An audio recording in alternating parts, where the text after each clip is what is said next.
Hello বন্ধুরা, আজকে আমি রান্না করব মাছের ঝোল এবং ভাত আমার রান্না হয়ে গেছে। আমি মাছের ঝোল বসিয়েছি, মাছ ভেজে মাছের ঝোল বসিয়েছি। এদিকে মেয়ের প্রচুর জ্বর, কিন্তু আমাকে আমার ভিডিওটা তো করতে হবে, তাই মেয়েকে বসিয়ে দিয়ে আমি রান্না বসিয়ে দিয়েছি।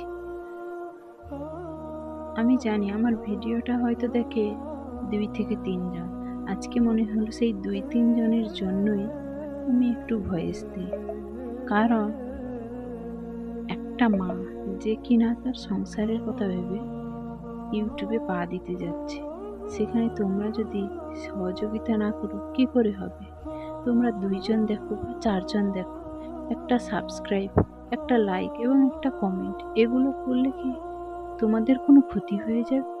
তোমাদের সঙ্গে কথা বলতে বলতে আমার রান্না কমপ্লিট। আজকের ভিডিও এই পর্যন্ত। সবাই ভালো থেকো, সুস্থ থেকো।